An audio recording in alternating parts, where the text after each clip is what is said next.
What's up, everybody? Welcome into a victorious edition of SSPN, Ethan. We don't get to say that very often. This is only the 20th time we've got to say it this year, but you know what that means, Ethan? The Spurs beat Michael Jimenez of ESPN San Antonio, and they got more than 19 wins. But more importantly, when you consider the injuries in this game, no KJ, no Sohan, no Devin, this team fought back valiantly. Went toe to toe with the 3 seed in the West right now and the Sacramento Kings, who had everybody.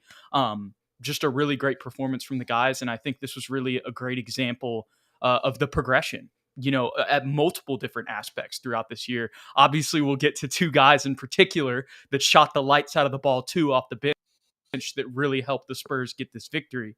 But want to give a shout out to Doug and his return, of course, but overall, you really kind of got to see the progression. And we were texting about it, and it was like they actually kind of look like they know what they're doing right now, and that was the big difference in this one, Ethan. Yeah, it's crazy. After those few losses where we were really getting blown out, it's clear how extremely important both Zach Collins and Doug McDermott are to the identity of this team, especially offensively, because they open up avenues for everybody. I know Trey Jones does the same thing, and to an extent, so do Keldon and Devin. But Doug's floor spacing, his intelligence moving without the ball, and Zach being a low post threat, it really opens up everything else and allows everybody to play in their roles and their strongest capabilities. So a wonderful win, great ball movement, terrific defense, high energy. We were finally able to win the first 3 quarters, 32 points, 31, and 33 in each of those. We outscored Sacramento in all 3 quarters. In the fourth quarter, we got outscored by 4. Part of that was from De'Aaron Fox, but in overtime, it was all Spurs, 19-11. So wonderful, wonderful win to finally, Jude, as you said, earn us the victory that mattered most, which is over Mike Jimenez. I love that. I love that. Just talking about this game a little bit more, you mentioned the overtime scoring, right, at 19-11 overall. Mm-hmm. I don't know. I'll go look at it on the box score here in a second, but with a minute left or something, or maybe it was a minute and a half left, the Spurs were 6 for 6 coming out, starting overtime. And that's completely different. That's completely different than what we've seen from the Spurs team in clutch time situations throughout this year. I mean, the whole year, it's basically been other than the Devin game against Utah, and obviously, I mean, you could probably go down every close win we've had this year, and there's some moments there, but we know that is the minority this season when you look at the win-loss record. And when you compound the fact that really our 3 best players, you could argue, weren't playing. Yeah. I just love to see the progression from everybody. And I love how they took over, that clutch bucket from Malachi right in Kevin Huerter's face. Yes. Late in the shot clock. That type of stuff. It was just stuff that, they'd been in that situation all year, and it always was a turnover, or, you give up the lead. You have the Malachi step out of bounds in the fourth quarter, and it's like, here we go. De'Aaron Fox is the leader in the league in clutch points. He's going to go get a buzzer beater here, and the Kings are going to, celebrate after they just clinched the playoffs. But, they changed the narrative, and obviously, it's very late in the season, but it was nice to see a change of pace in that, and to just, see the improvement put on tape. Yeah, such a stark difference between the beginning of the year. In the commentary, Sean was talking about, remember back in that Indiana game, I think it was our second or third game of the year, and we were up the entire time, and then they started pressing in that fourth quarter, and we had a record number of turnovers where guys were just throwing it in the stands. Nobody knew. It was like, is it my turn? Is it your turn? Should I defer? Should I shoot? And it was just really sloppy basketball. And tonight, we've completely flipped, like you said, that narrative around, and it was beautiful to see finally having, what's the word? I guess just chemistry from everybody. Everyone understands where they're supposed to be, what they're supposed to be doing. There's no confusion. And to me, the biggest example of that was your boy, Dom Barlow. And to an extent also for real, Champagnie, because they both had tremendous games. Champagnie had the 26 points, 4 for 7 from 3, was just a sniper for us. Really, I felt like we were doing well, but he shot that momentum in the Spurs direction as soon as he came in. It felt for a little bit there. We were up by I think 10 or 11 at one point because of him. So he kind of helped us get that foot in front of Sacramento, where we were kind of the front runners for the rest of the game. So shout out to him. But Barlow, just knowing where to be, 5 for 8, efficient night, 10 boards, 5 assists, 12 points, and finally a positive +8 in the plus minus. That might be his first positive of the year. Actually, That's a for the better Spurs. that's a better stat line than I even expected just watching the game. Yeah, I'm not saying he was stopping Sabonis, because Sabonis Right. still had 26 points and Keegan Murray had 18. Like, nobody's going to Right. stop those guys, but he He definitely. forced Zach to foul out. Yes, poor Zach Collins, who also I felt had a pretty good game. He only played 23 He had a great, minutes. yeah. It was just foul trouble for him. But in that situation, Don Barlow having to play significant minutes, 30 total minutes in fourth quarter and overtime situations, and not making any mistakes, being sound, getting rebounds, just doing exactly what he was supposed to do. Yeah, I think from him, it's kind of the same thing, when I was texting you about Zach earlier in this game, really from the post, even though Zach did foul out today, but that's just tough to do. I mean, Sabonis is the second best player Yeah, on the third best team in the West right now. Like, it just is what it is. And we know his play style, right? yeah. All star level player. Was he an all-star this year? Did Yes, they give him yes, that, or was it just De'Aaron? Okay, good. Um, but yeah, Zach and Dom, physically, I felt like this was the best. Well, Dom specifically, this was the best I felt like he had looked all for year, sure. just not getting bullied. Mhm. And I just felt like this was Zach's best performance against, a center of that caliber. Mm, And fair. obviously, he still had foul trouble. But if you're just talking straight tape and you take the fouls out of it, there was that one shot where he got the ball late in the shot clock, and I mean, it was just a great contest from Sabonis. Sabonis wasn't even letting him, backing him down, but he just turned around. It was like near the elbow, but it was kind of just on the side of the paint. I think you know what I'm Yeah, talking about. It was yeah. a long like hook shot, but most at the beginning of the year, Zach would have, maybe that would have been a turnover, or he would have passed off. He wouldn't have even had the confidence. Okay, yes, I'm getting checked right now by Sabonis, but I know with my confidence and my footwork, I can go up and get this hook shot. Mhm. Um, so other than fouling out, I felt like watching the game, this was the best. He's just continuing to improve physically, which was a little bit of a question mark because of the injury history. That's what we've kind of talked about. Like, is this his ceiling? Mhm. With the way he's played this year. But really the question marks that I still had with Zach, even though it's just this last stretch of the season, I'm starting to see little improvements there. And you mentioned the way that him and Doug played tonight, and what they do for the offense with them coming back. It's kind of fitting that they were in the same free agent class. Mhm. And maybe this, that type of, what they can do and how they can space the floor, and they're good passers as well and unselfish. Kind Yeah. of what they did tonight, even though it wasn't with the main crew, this might have kind of been like Brian Wright's vision and RC Buford's vision when they signed them. Yeah. And it's something I never even thought about listening to you talk about Zach and Doug's connection is 2 or 3 years ago whenever Doug was on Indiana, who was the Uh-huh. guy that he had the best chemistry with on those Pacers teams? Was that Sabonis? DeMontis Sabonis. They had like an incredible connection, and Wow. and that was when he had his career year. I think he averaged his career high on his most efficient shooting, and most of Both that was Gonzaga bigs most too. because of the way he was able to play off of DeMontis Sabonis. So Zach Collins to me is just Sabonis light. Like, he's a better 3-point shooter, but he's not nearly as Right. physically imposing, Yep. and not as good of a rebounder. But they have very similar skill sets and approaches to the game and how to make their teams better. So it shouldn't be a surprise that them two together are a very difficult tandem to stop. For a while there in that like first half, it felt like both teams were running the exact same offense, where it was like give it to your center at the top of the key Well, it's and just let them throw backdoor cuts dude. constantly. And who is the Kings coach? Mike Brown, ex Spur assistant. Who Pop, yeah, and Pop like called him.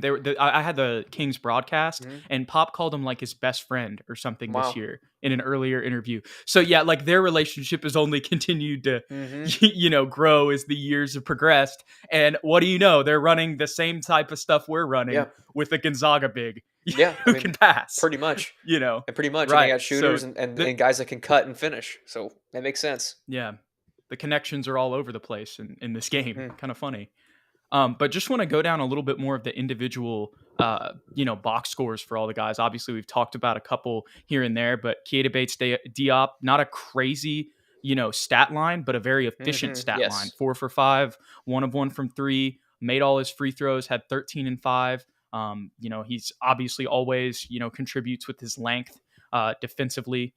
Trey Jones, man. Yeah. We haven't even talked about triple-double Trey. I was Ethan, going to talk first about triple-double of his career, plus 24, 17, 11, and 10 with a steal for Trey. I mean, and when you talk about this game with all those guys being out, like we talked about, this is the type of game where Trey Jones would have to have a triple-double for the Spurs to win.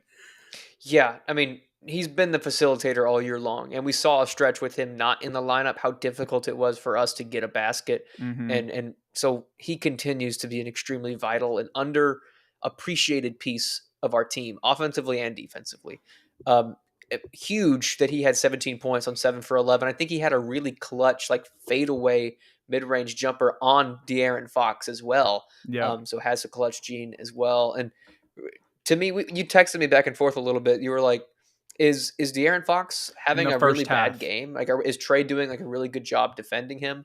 And I was like, "Well, I mean, to be fair, De'Aaron Fox went over 8 from 3, so he just wasn't hitting his 3-point shots. But I thought Trey was doing a really, really good job of just trying to keep him out of the lane, especially in that first half. We weren't letting him penetrate and dish the way he likes to. We were really relegating him to shooting long-range jumpers, which thankfully he was not hitting tonight. So shout out to Trey for being able to do that to a 25 a game, 7 assists, king of the fourth quarter, De'Aaron Fox.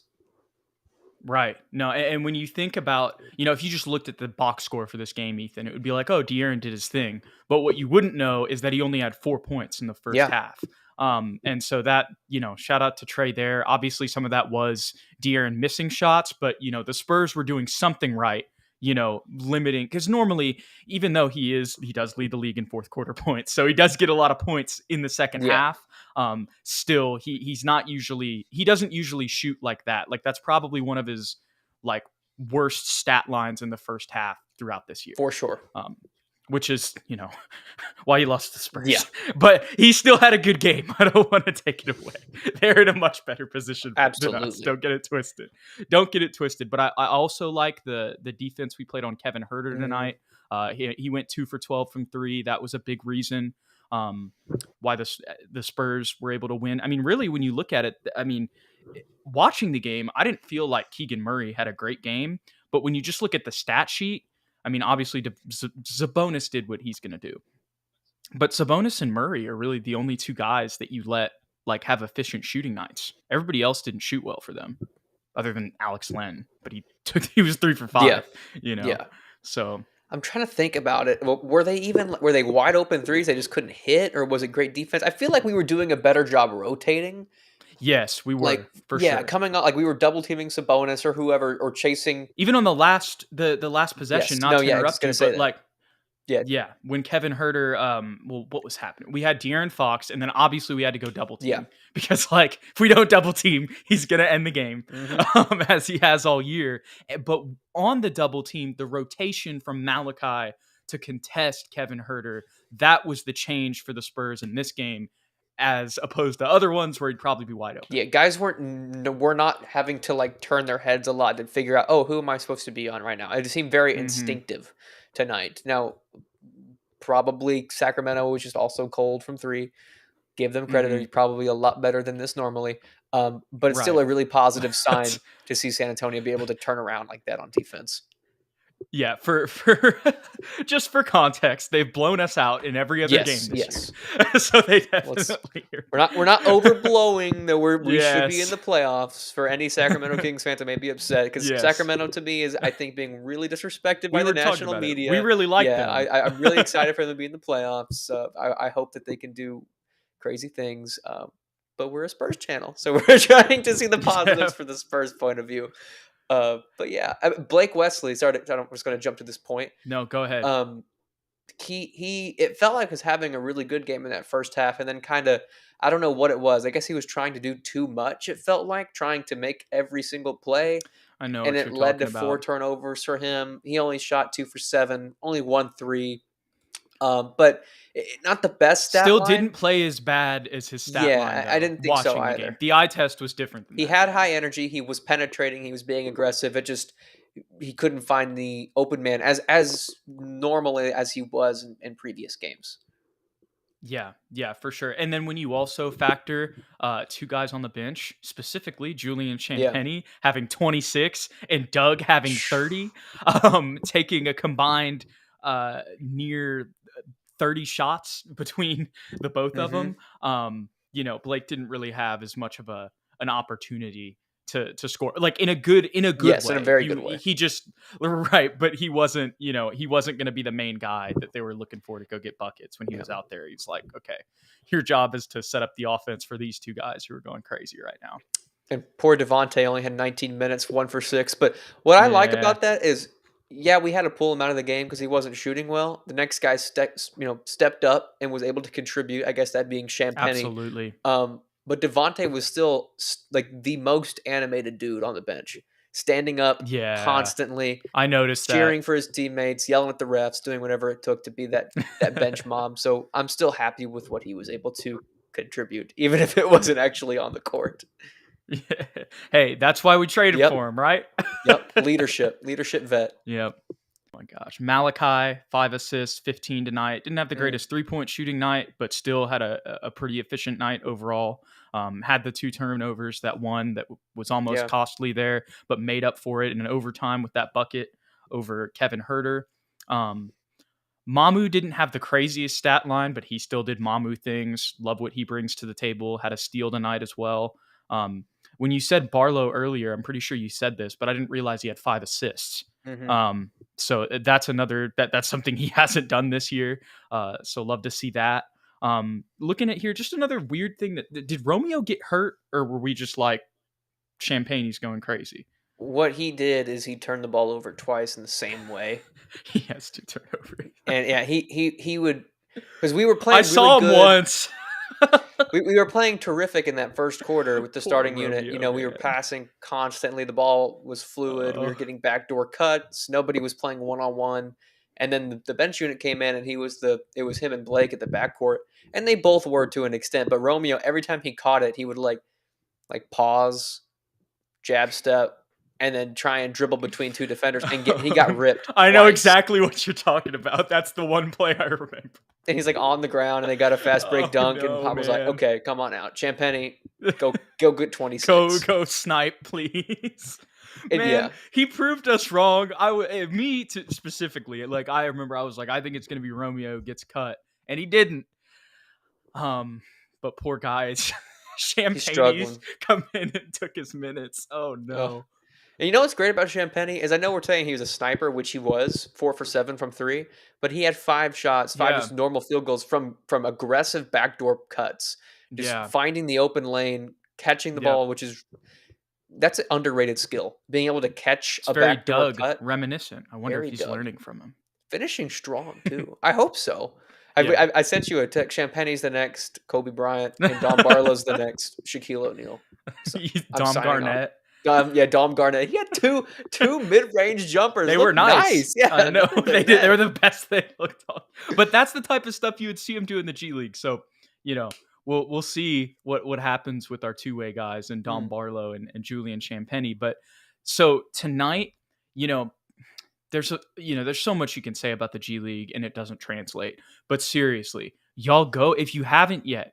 Just look up Julian Champagny highlights on YouTube. The first 3 games that are going to pop up are going to be 34 plus point performances with the Delaware Bluecoats. I'm pretty sure he's getting assists from Mac McClung, in those games. And he's just sniping. He's doing what he did tonight, and he has a couple backdoor cuts. But this is what he can do. And I think the funny thing is here, Ethan. Last game I think we were talking about how I think because I was saying like Champagne's hot and cold.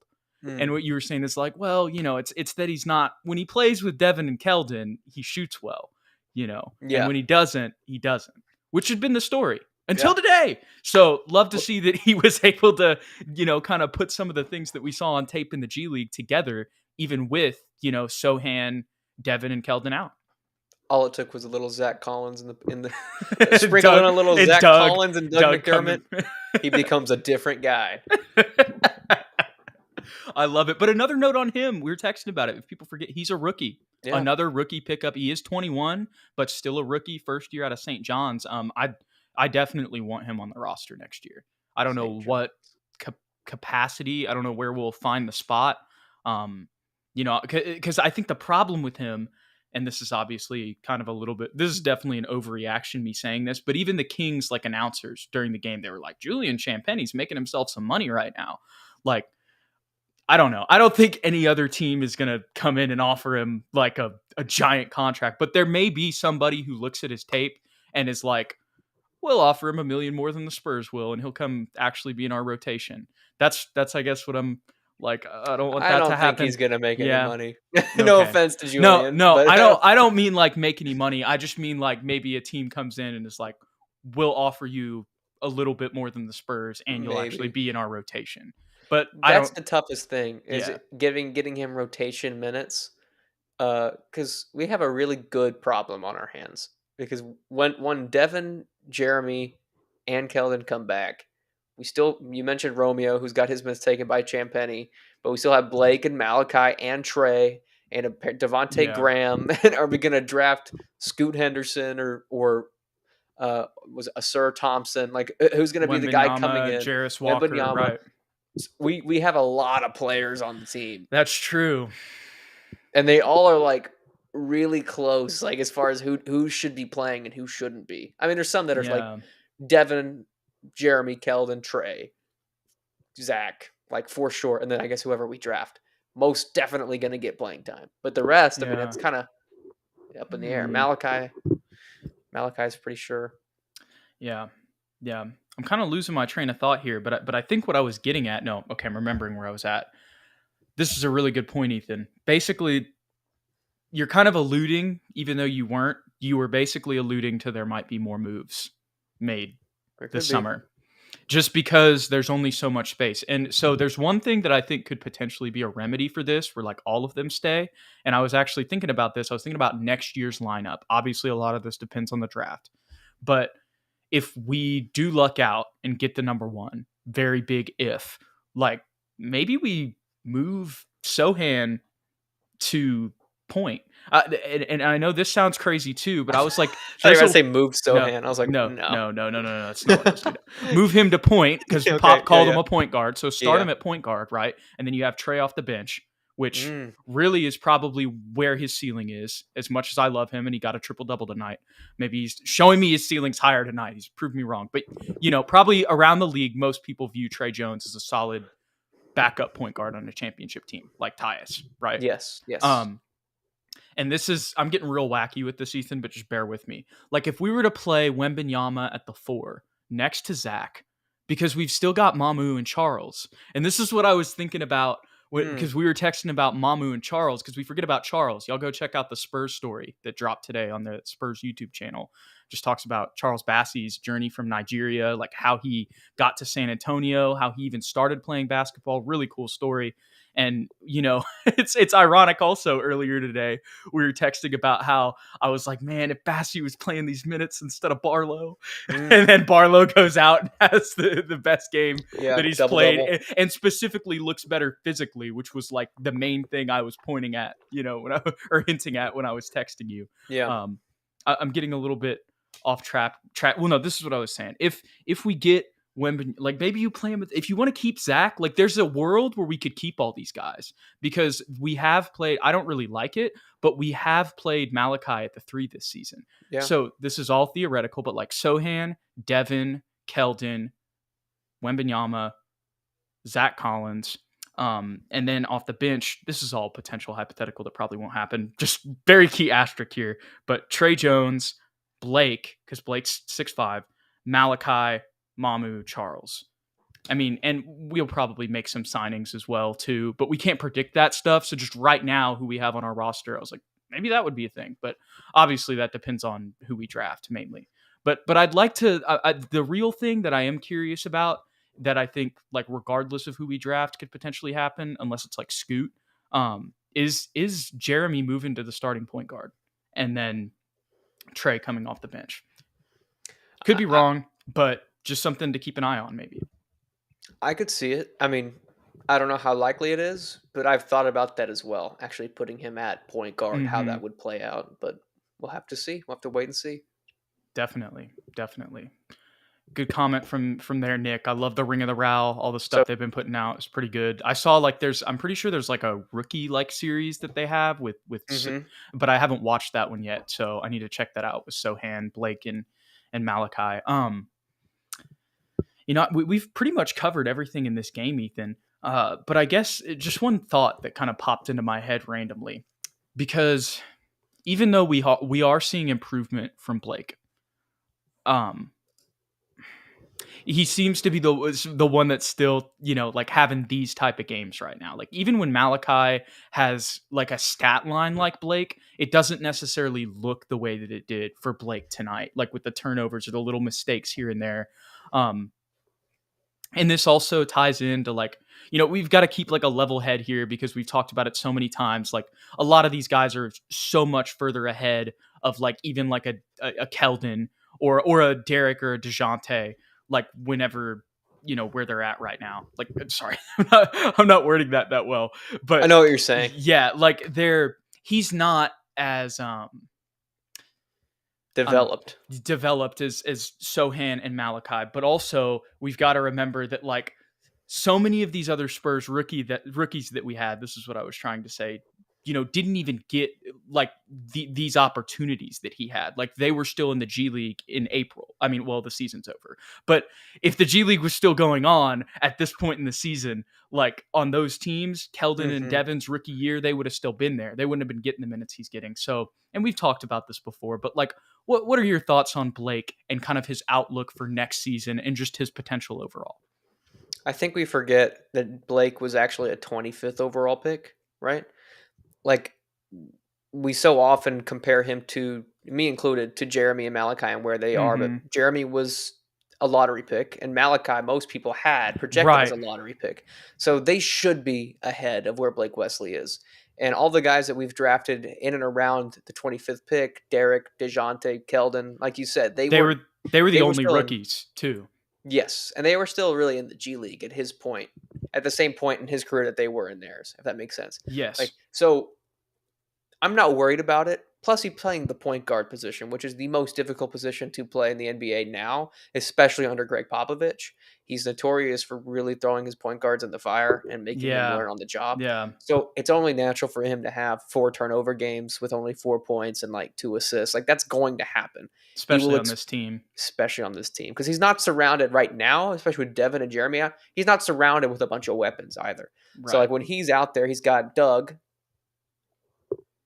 Romeo Langford, like that's his bench unit that he's having He's to got win with, Doug and Champagne. and Champagne. And No it only disrespect. works when they have games like this. Yeah, yeah, and no disrespect to them in Right. any way, but I Right. think you know what I'm trying to get my point across here Mm-hmm. is that he'll need more time than the other two rookies will, and so give him a full off season under his belt. Let him come in next year as a bench unit guy, and see how he develops next year because he's also just not physically as Yeah. prolonged as the other two.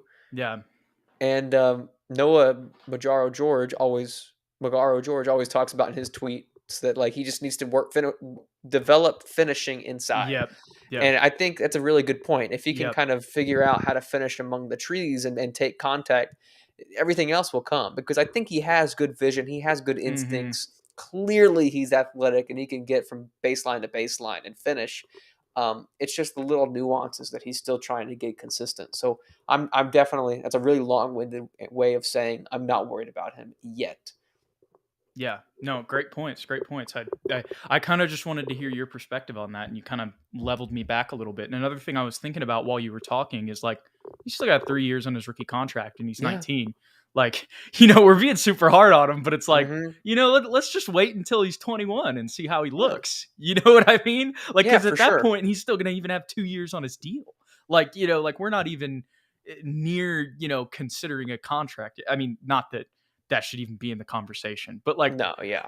I'm just using that as an example of where he's at right now. So Hmm. we're just Spurs fans, and I think we're so accustomed to like instant results. Even like with Devin and Keldon, they kind of came into more winning teams and like came in and contributed, but they were around more talent like immediately. Like Keldon in the bubble, right? Yeah. Um, but Devin struggled in his rookie year, but you're right. yeah, Sophomore year, he was definitely impactful, like pretty much right off the bat.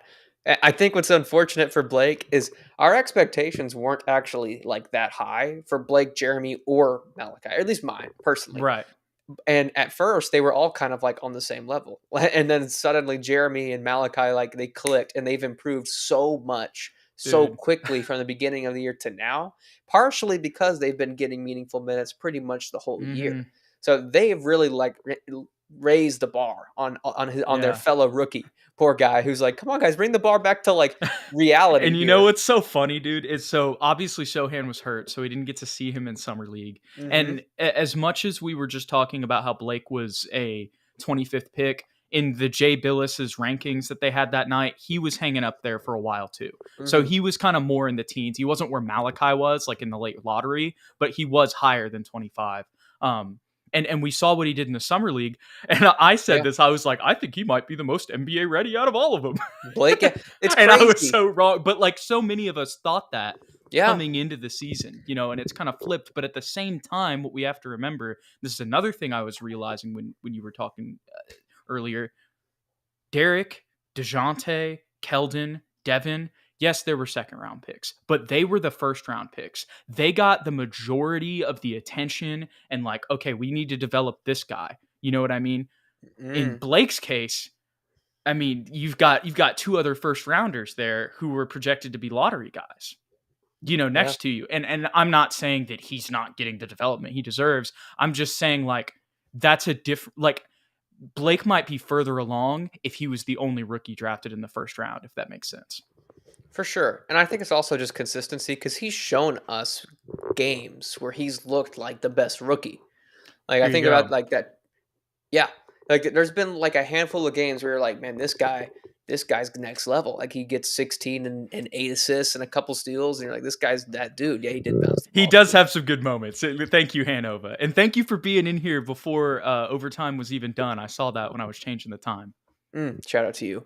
But yeah, Blake just has, and then for every great game, you'll have like five just like mediocre games, and then Hmm. three just really bad games, and that's what's so like shocking, I guess, to the system is you're like, oh man, he's not having a great day. It's like, no, he's figuring it out. Give him some Yeah. time. I'd like to talk to an NBA scout or a coach or Yeah. something, not about Blake specifically, but about the differences between the NBA and the G League and Summer League, Yeah. because there are guys that dominate in the Summer League Yep. and dominate in the G League, and they can't do squat in the NBA.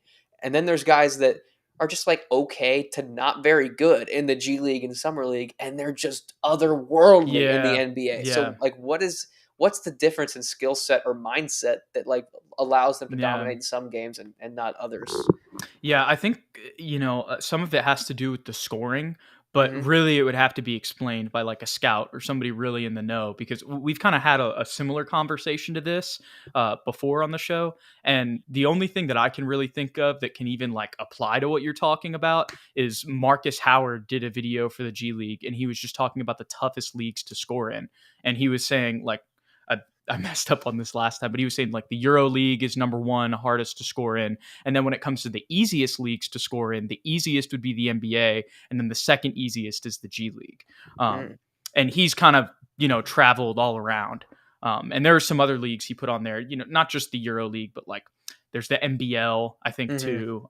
Yeah, and there's a couple different European leagues. It's not just there is like the main Euro League, but then there's also like what Victor Wembanyama plays in and stuff like that. So he was naming a bunch of different leagues, but I think that I would just like to know a little bit more about like the nuances and the differences specifically between the summer league, the G League, and the NBA, because like that's mainly what we watch. And what your point was spot on because there are dudes, like I just want to figure out how it all translates and why certain things go the way they are. And like you said, because there's some people who won't really shine that much, but then they're a rookie, and they were a first round pick or whatever, and they get an opportunity and they just, like they start going crazy. I can't think of an example off the top of my head. I don't know why I'm thinking Chris Duarte. I don't know if he Yeah. he might have had a good summer league. I don't know, but I know like the type of people you're talking about. So I Anthony definitely Bennett like, had a good summer league and didn't do crap in the NBA. yeah, Andrew Wiggins, I think, had like a okay summer league, and then now he's a pretty solid player. Like, there's a lot of examples like that. But yeah. I mean, even like you could say Malachi, as much as right, right. Malachi That's had what. a terrible summer league. Mm-hmm. You know, Darius Days is somebody who went crazy, Mhm. and I know he's on a two-way with the Heat, but like he doesn't play. You Yeah. know what I'm saying? Yeah, Like, yeah. so there you go. The list goes on and on. But we appreciate y'all for hanging out with us today, talking Spurs with us. Ethan, you got any final thoughts before we go?